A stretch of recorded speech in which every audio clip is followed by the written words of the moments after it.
여러분 안녕하십니까? 1월 15일 월요일 뉴스투데이입니다. 올해 들어 처음으로 서울, 경기, 인천 등 수도권에 발령된 미세먼지 비상 저감 조치가 조금 전 오늘 오전 6시부터 시행됐습니다. 공공기관들의 차량은 2부제로 운영되고 서울 지역에서는 출퇴근 시간대 지하철과 시내버스가 대부분 무료로 운행합니다. 이재민 기자입니다. 미세먼지 비상 저감 조치를 발령함에 따라 오늘 서울 지역 출퇴근 시간대 버스와 지하철 등 대중교통이 무료로 운행됩니다. 서울에서 타는 시내버스와 마을버스, 지하철 1호선부터 9호선을 출근길은 첫 차부터 오전 9시까지, 퇴근길은 오후 6시부터 밤 9시까지 모두 무료로 탈 수 있습니다. 선후불 교통카드를 이용하면 자동으로 요금을 면제하지만 일회권이나 정기권 사용자는 면제 대상에서 제외됩니다. 시민들의 자율적인 차량 2부제 동참을 유도하기 위해서입니다. 다만 이 같은 조치는 서울에서만 적용돼 경기도나 인천에서 버스나 지하철을 타고 오다 서울 지역에서 갈아타면 서울 지역 요금만 무료입니다. 수도권 지역 모든 행정기관과 공공기관에서 차량 2부제를 운영하며 서울시는 관용차 3만 3천 대 운행과 공공주차장 360곳 운영을 중단합니다. 열병합발전소와 물재생센터 같은 대기 배출 시설은 가동률을 줄이고 공공기관이 발주한 공사장들은 조업을 단축합니다.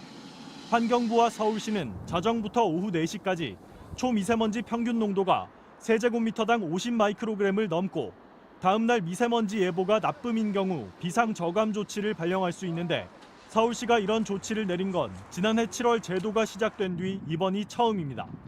MBC 뉴스 이재민입니다. 그럼 정말 실제로 느끼는 정도는 어떤지 중계차 연결해서 알아보겠습니다. 광화문에 나가 있는 이기주 캐스터 전해주세요. 네, 월요일 출근길 지금 비가 살짝 내리면서 먼지 농도는 보통 수준을 보이고 있는데요. 하지만 오전부터는 차츰 국외 미세먼지가 유입되면서 먼지 농도가 짙어질 걸로 보입니다. 나오실 땐 이런 황사용 마스크 꼭 착용하시는 게 좋겠고요. 앞서 들으신 대로 오늘 수도권에서는 차량 2부제를 실시하고 서울 지역에서는 출퇴근 시간대에 대중교통 요금이 무료라는 점도 꼭 참고하시길 바랍니다. 현재 충북에는 초미세먼지 주의보가 내려진 가운데 충북과 경북 지역을 중심으로만 농도가 짙은 상태입니다. 현재 김천이 89, 청주가 84 마이크로그램으로 나쁨 수준을 보이고 있고요. 서울도 아직은 보통 수준이지만 차츰 국외 미세먼지가 추가 유입될 걸로 보입니다. 종일 호흡기 건강에 유의하셔야겠습니다. 지금 수도권과 영서, 경남 일부 지역은 비나 눈이 오고 있는데요. 살짝 내리는 정도고요. 아침 중에는 대부분 그치겠습니다. 또 오늘도 온화한 날씨가 이어지겠습니다. 오늘 서울 한낮 기온 7도, 부산은 13도까지 오르겠습니다. 출근길 현재 기온 보시면 서울 5도, 대전 2.4도, 광주 2.2도로 대부분 영상권을 보이고 있는데요. 한낮에도 서울 7도, 전주와 대구 11도로 예년 수준을 웃돌겠습니다. 내일과 모레 사이에는 전국에 비 예보가 들어있고요. 비가 내리기 전까지 동해안을 따라서는 대기가 무척 건조하겠습니다. 날씨였습니다. 청와대가 검찰의 권한을 대폭 축소하는 내용의 권력기관 개혁안을 발표했습니다. 권력기관 상호 간의 견제를 강화해서 권력 남용을 제도적으로 차단하겠다는 게 핵심입니다. 박소희 기자입니다. 가장 눈에 띈 대목은 국정원을 가칭 대외안보정보원으로 바꿔 대공수사권을 떼어내고 대신 경찰이 이를 넘겨받아 안보수사처를 신설한다는 대목입니다. 과거의 수뇌부가 수사까지 받고 있는 국정원의 정치 개입 가능성을 차단하는 동시에 수사의 책임성과 전문성을 높이겠다는 취지입니다. 권력 남용과 함께 권력의 풍향에 맞춘 축소수사, 표적수사 논란이 끊이지 않아 온 검찰의 권한은 대폭 축소됩니다.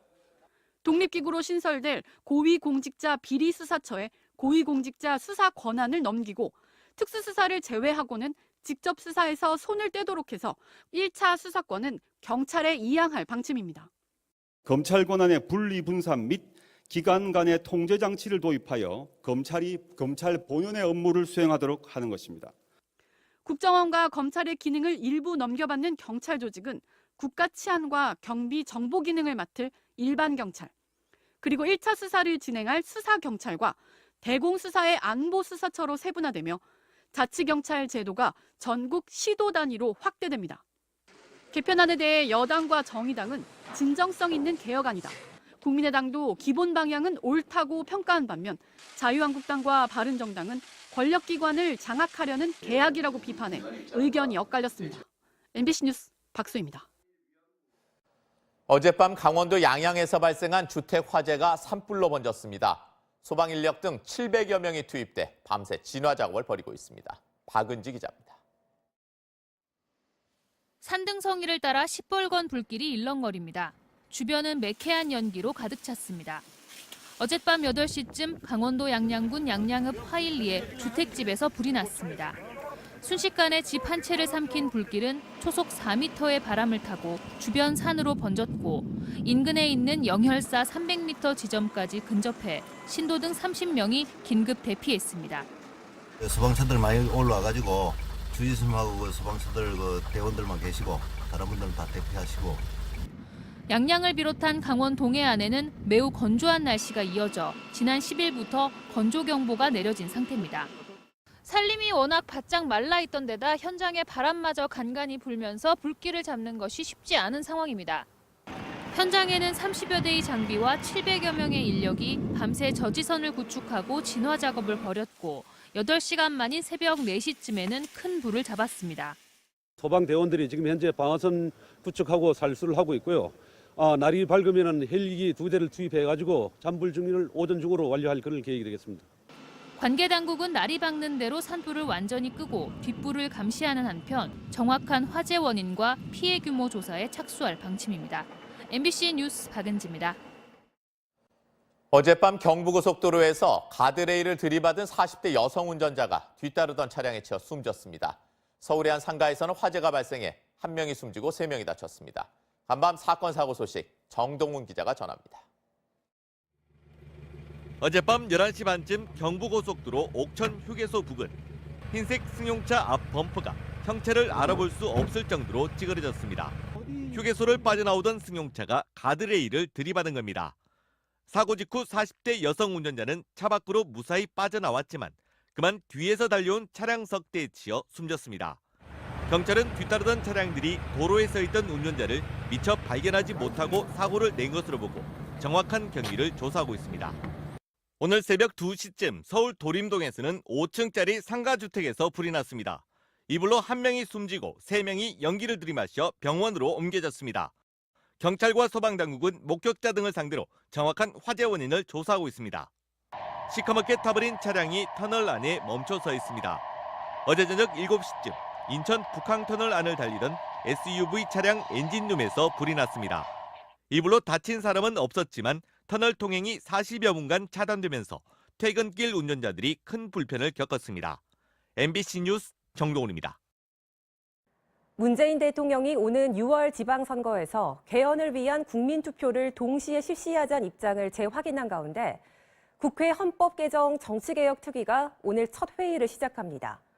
개헌 시점과 정부 형태, 선거구제 개편까지 사안별로 의견 조율이 쉽지 않을 전망입니다.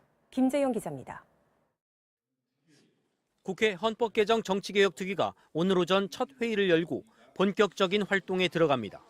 자유한국당 김재경 의원을 위원장으로 하는 이번 2기 헌정특위는 오늘 회의에서 위원장과 여야 간사를 선임하고 특위 산하에 헌법개정 소위와 정치개혁 소위를 두는 방안을 의결할 예정입니다. 활동 시한은 6개월입니다. 합의안 마련은 여야의 힘겨루기 속에 여전히 쉽지 않아 보입니다. 무엇보다 개헌 시기가 큰 쟁점으로 이미 문재인 대통령은 국회 합의안이 3월까지 발의되지 않을 경우 정부 발의를 통해서라도 6월 지방선거에서 개헌 국민투표를 동시에 하자는 입장을 제시한 바 있습니다.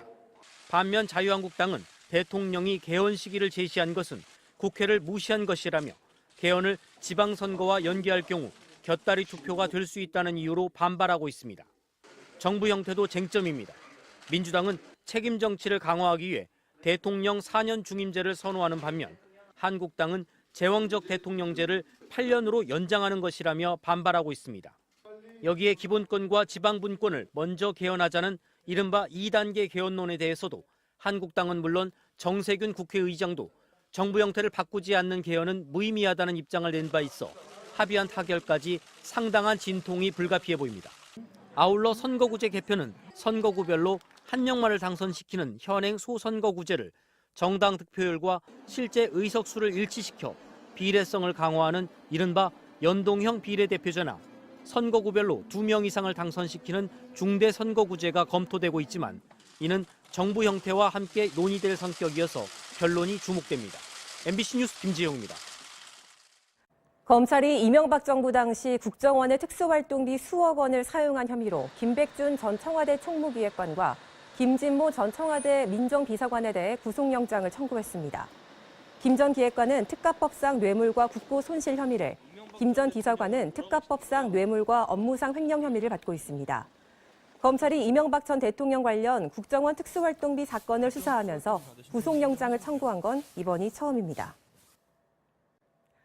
자유한국당이 제2기 혁신위원회 인선을 마무리하고 명단을 발표했습니다. 여성과 청년층을 전면에 내세웠는데요. 6.13 지방선거를 앞두고 당 지지율이 취약한 계층을 적극 공략하겠다는 뜻으로 보입니다. 김미희 기자입니다. 앞서 류석진 위원장이 맡았던 자유한국당의 제1기 혁신위가 보수 재건을 외치며 박근혜 전 대통령 출당과 친박 청산에 초점을 맞춘 데 반해 김용태 위원장이 이끄는 제2기 혁신위는 정책 개발과 당 이미지의 변신에 무게를 싣고 있습니다. 혁신위원 8명 중 7명이 외부 인사이고 절반은 여성과 20, 30대가 차지했습니다. 특히 미래 세대를 향한 보수의 책임을 강조했습니다. 현실 가능한 조건으로 우리 대한민국이 처한 도전과 위기를 극복하는 새로운 청사진을 제시하고자 합니다. 또 이병택 카이스트 교수와 전옥현 전 국가정보원 1차장을 포함시켜 균형을 맞췄고 김종석 의원은 혁신위의 제안을 법안으로 연결하는 교두보 역을 맡았습니다. 중산층과 서민을 위한 새로운 시작을 당의 슬로건으로까지 내걸며 과거의 웰빙 정당, 부패 정당 이미지를 불식시키려 애를 쓰고 있는 최근 행보의 연장선상으로 보입니다. 지난 9일 국민의당과의 합당에 반대하며 바른정당을 탈당했던 남경필 경기도지사가 오늘 자유한국당으로의 복당 여부를 밝힙니다. 남경필 지사 측은 보수재건과 지방선거 승리를 위해 역할을 다할 것이라며 SNS 등을 통해 의사를 표명할 계획이라고 밝혔습니다. MBC 뉴스 김미희입니다. 바른정당과의 통합 문제를 둘러싼 갈등이 격화되고 있는 국민의당의 분당 가능성이 높아지고 있습니다. 다음 달 전당대회에서 합당안을 관철시킬 예정인 안철수 대표 측은 이번 주쯤 바른정당 유승민 대표 측과 만나 정치개혁 선언문을 발표하고 합당 추진을 공식화할 방침인 것으로 알려졌습니다. 반면 통합 반대파 측인 국민의당 지키기 운동본부는 개혁신당 창당추진위원회를 구성한다고 밝히고 오늘 17일 전북에서 창당을 위한 전북 결의대회를 열기로 했습니다. 어젯밤 강원도 양양에서 발생한 주택 화재가 산불로 번졌습니다. 소방 인력 등 700여 명이 투입돼 밤새 진화 작업을 벌이고 있습니다. 박은지 기자입니다. 산등성이를 따라 시뻘건 불길이 일렁거립니다. 주변은 매캐한 연기로 가득 찼습니다. 어젯밤 8시쯤 강원도 양양군 양양읍 화일리에 주택집에서 불이 났습니다. 순식간에 집 한 채를 삼킨 불길은 초속 4m의 바람을 타고 주변 산으로 번졌고 인근에 있는 영혈사 300m 지점까지 근접해 신도 등 30명이 긴급 대피했습니다. 소방차들 많이 올라와가지고 주지선하고 소방차들 대원들만 계시고 다른 분들은 다 대피하시고. 양양을 비롯한 강원 동해안에는 매우 건조한 날씨가 이어져 지난 10일부터 건조경보가 내려진 상태입니다. 산림이 워낙 바짝 말라있던 데다 현장에 바람마저 간간히 불면서 불길을 잡는 것이 쉽지 않은 상황입니다. 현장에는 30여 대의 장비와 700여 명의 인력이 밤새 저지선을 구축하고 진화 작업을 벌였고 8시간 만인 새벽 4시쯤에는 큰 불을 잡았습니다. 소방대원들이 지금 현재 방화선 구축하고 살수를 하고 있고요. 날이 밝으면 헬기 2대를 투입해가지고 잔불 중리를 오전 중으로 완료할 그런 계획이 되겠습니다. 관계 당국은 날이 밝는 대로 산불을 완전히 끄고 뒷불을 감시하는 한편 정확한 화재 원인과 피해 규모 조사에 착수할 방침입니다. MBC 뉴스 박은지입니다. 어젯밤 경부고속도로에서 가드레일을 들이받은 40대 여성 운전자가 뒤따르던 차량에 치여 숨졌습니다. 서울의 한 상가에서는 화재가 발생해 1명이 숨지고 3명이 다쳤습니다. 간밤 사건 사고 소식 정동훈 기자가 전합니다.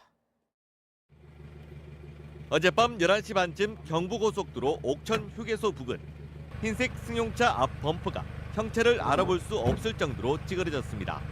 휴게소를 빠져나오던 승용차가 가드레일을 들이받은 겁니다.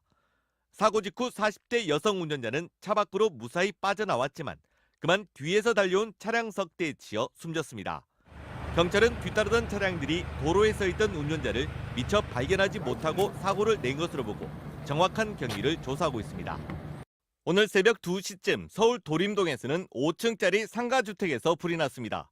이 불로 1명이 숨지고 3명이 연기를 들이마셔 병원으로 옮겨졌습니다. 경찰과 소방당국은 목격자 등을 상대로 정확한 화재 원인을 조사하고 있습니다. 시커멓게 타버린 차량이 터널 안에 멈춰 서 있습니다. 어제 저녁 7시쯤 인천 북항터널 안을 달리던 SUV 차량 엔진룸에서 불이 났습니다. 이 불로 다친 사람은 없었지만 터널 통행이 40여 분간 차단되면서 귀갓길 운전자들이 큰 불편을 겪었습니다. MBC 뉴스 정동훈입니다. 늘 인파로 붐비는 서울 강남역 마세거리 같은 곳에 가보면 보행자 우선 도로라는 것이 조성돼 있는데요.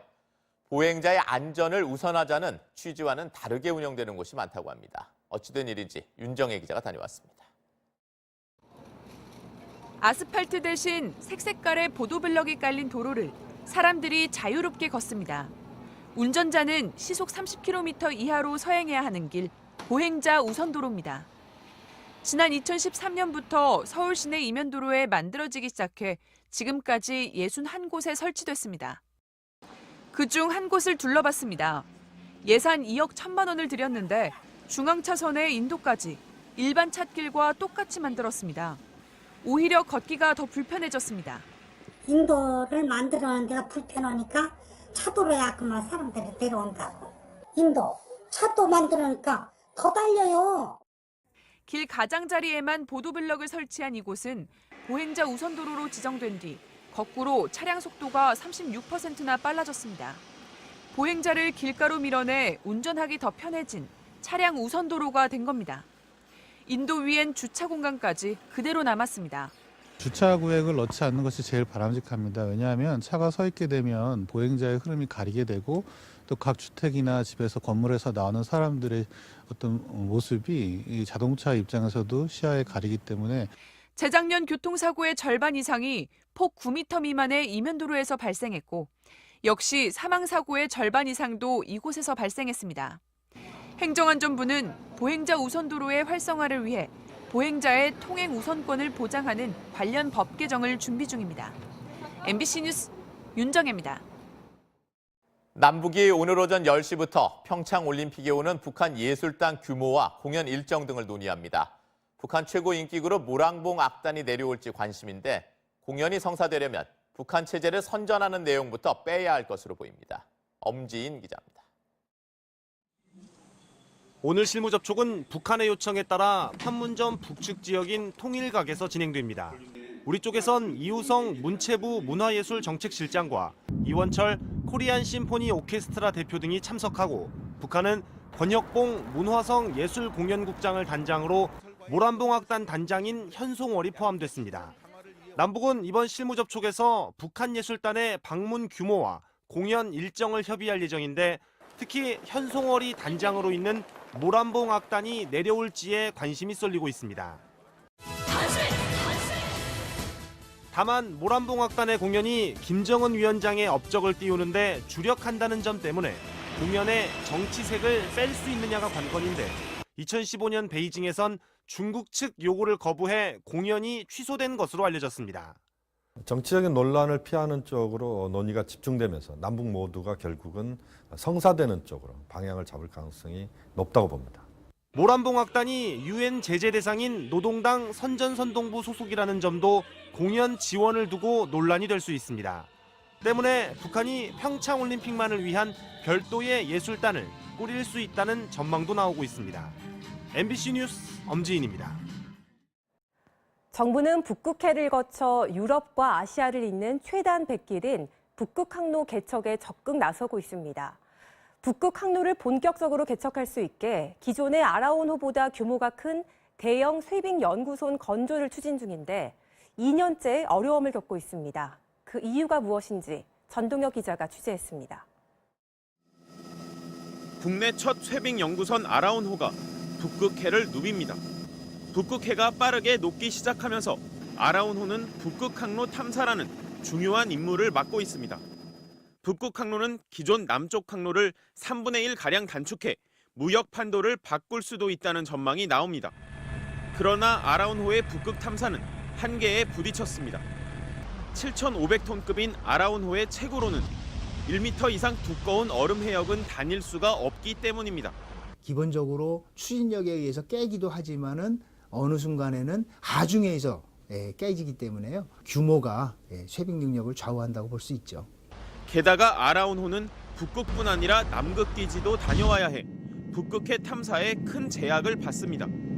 해양수산부는 아라운호만으로는 북극 항로 전체를 탐사할 수 없다고 보고 지난 2015년 규모가 큰 12,000톤급 제2쇄빙 연구선 건조를 요청했습니다. 제2쇄빙선은 그러나 2년 넘게 산고를 겪고 있습니다. 우리 경제 규모에 비춰 대형 쇄빙선의 경제성이 불투명하다며 크기를 줄여야 한다는 평가가 제기됐고 해양수산부와 극지연구소는 크기가 작은 쇄빙선은 제 역할을 할 수 없다며 맞서고 있습니다. 그러나 최근 정부가 북극 항로 개척에 적극적인 의지를 보이고 있는 만큼 제2쇄빙 연구선 건조가 탄력을 받을 수 있다는 전망이 나오고 있습니다. MBC 뉴스 전동혁입니다. 밤사이 세계입니다. 터키 여객기가 착륙 도중 미끄러져 활주로를 벗어났는데요. 한마터면 바다로 추락할 뻔했습니다. 활주로 옆 바다로 이어지는 경사면에 여객기 한 대가 위태롭게 멈춰 있습니다. 터키 저가항공 페가수스 소속 여객기인데요. 착륙 과정에서 원인을 알 수 없는 이유로 활주로를 이탈한 겁니다. 승객 162명과 승무원 6명 모두 현지 당국에 구조돼 인명피해는 없었는데요.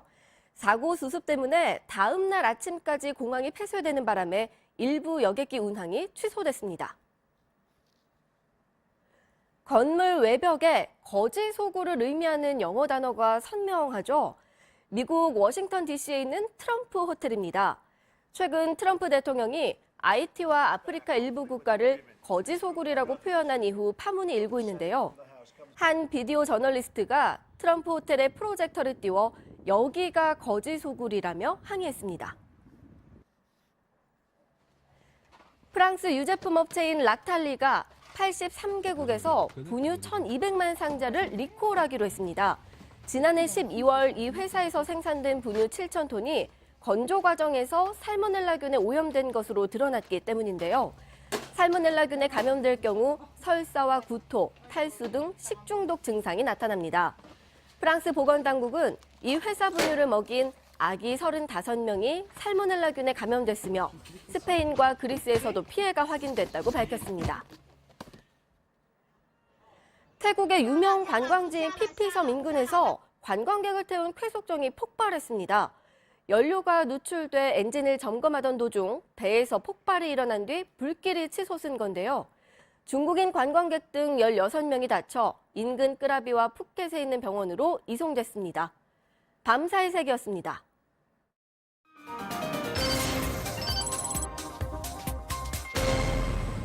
투데이 별별 영상입니다. 사막 위에 세워진 도시 미국 라스베이거스를 화려하게 수놓은 야간 조명쇼가 감탄을 자아냈습니다.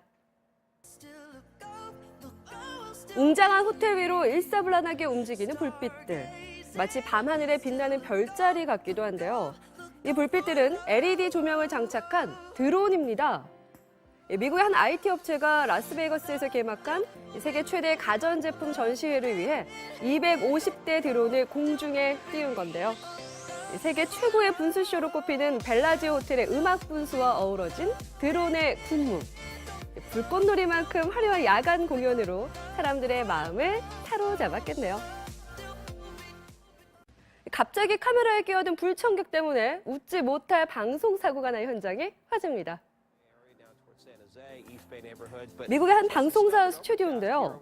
날씨를 전하는 캐스터 뒤로 거대한 생명체가 시청자들 앞에 나타납니다.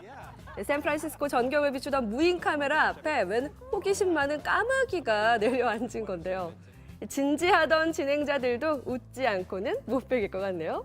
자, 여기 의도치 않은 순간에 카메라 앞에 끼어든 동물이 또 있습니다. 미국의 한 동물원에서 카멜레온 우리를 비추던 카메라인데요. 이때 카멜레온 한 마리가 신기한 듯 카메라를 향해서 접근합니다. 렌즈 앞에서 혀를 쑥 내미는 별난 자세를 취하는 카멜레온. 이 만화에서나 볼 법한 장면이 웃음을 자아내네요.